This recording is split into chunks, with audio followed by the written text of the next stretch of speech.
Howdy, welcome back to the Addicted Motors YouTube channel. My name is Troy. We're going to do just a normal YouTube video. We changed oil on an old car. Now I'd say this type of format is probably more the dying side because it's not super interesting or catchy, but oil needs to be changed, and I've never done the oil on this N47 328d BMW, and it's not due, but it should be done. So I bought this car, I don't know, about 2,000 miles ago.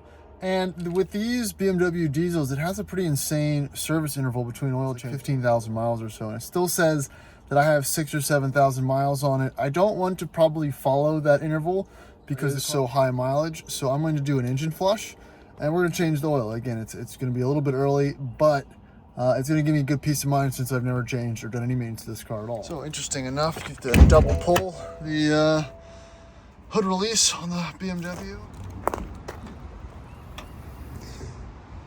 All right, so there it is, the little 2-liter turbo diesel. It's almost hilarious how small this engine oil filter housing is. You can probably just get that with a 24 or something around that size, so I'm not too concerned with that. And yeah, we're just gonna drain the oil, put new oil in. Before that, we're going to use this oil. Now, this isn't a sponsored video or anything like that, but I did watch another video that recommended using Amsol, so I'm going to give it a shot, including this engine oil flush, because again, this car is very high mileage. It's done all its needed intervals of servicing, but I doubt the extra. So again, a little bit of peace of mind. We're going to flush it, which all you do is you run the car, you add the flush, run the car for 10 minutes, and then just drain out with the regular oil. You don't have to do anything as far as levels are concerned. So we'll go ahead and do that right now.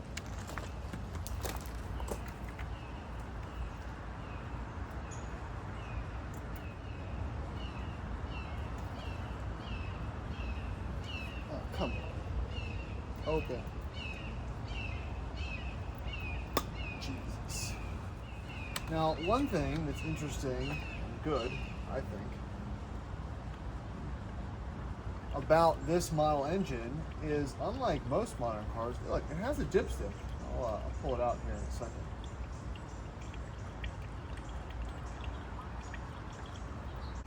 Yeah, right here, again, I've got the engine cover removed, but that oil looks pretty nasty. But I think diesel engine oil usually looks nastier sooner than later. But again, 15,000 miles, that's a lot. That's what kills your timing changing guys.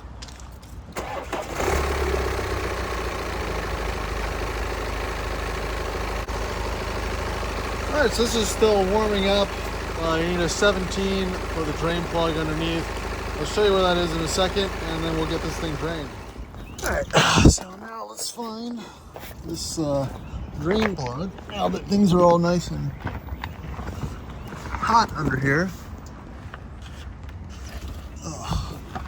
Now, I like this car because it is very original, and this appears to be the flap that holds the drain plug, so I need to remove that. I guess that's going to be a twist, and then it'll drop down. Then I should have access to everything else. But you know, it's good to know that everything under here is intact and in relatively good condition. So this little spinny thing spins to the side. There's your oil drain pan plug. We're going to go ahead and undo that now and make a mess, and yeah, just get the oil out. Simple. All right, old oil is coming out. It's again, diesel oils are always so much darker, but I don't see any engine chunks, so you know, I'll take that. So that was the hard part. Now, since I'm mere mortal, I'm gonna use my BMW tool and remove this filter cap because, again, I'm a mortal. And it has decided to start raining. So let's see if I can even get a grip on it. I hate this stuff.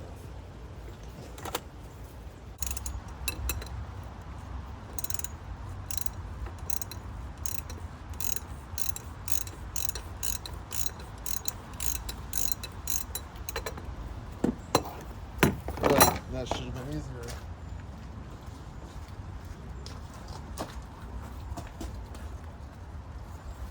Here's the new one. I guess there's a part number for that. Very small filter, honestly.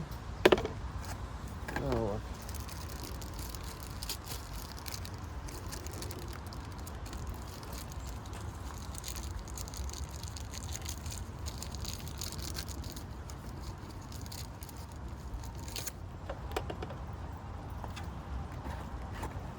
There's the old one. Again, fairly dirty.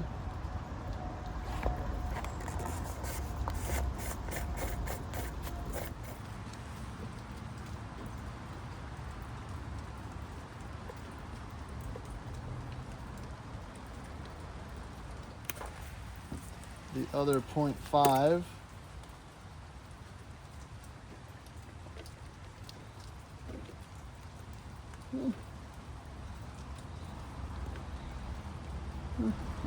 Let's do that on the conservative side, I guess.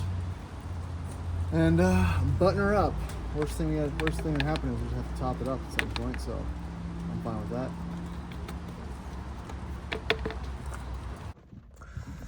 All right, let's start it up after the oil change. It's gonna watch itself rattle itself to death.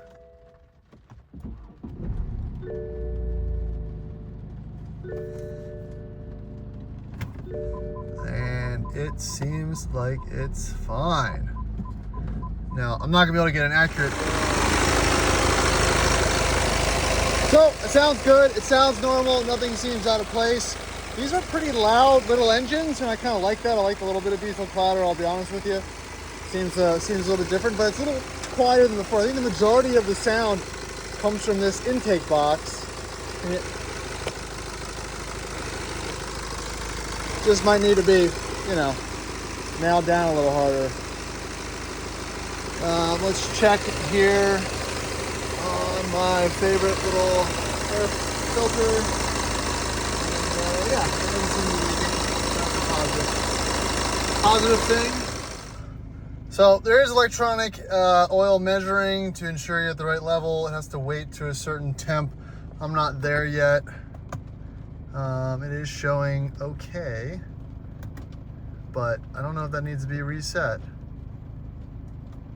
Tire pressure monitor reset. So we'll let it idle for a second and then try back in a minute.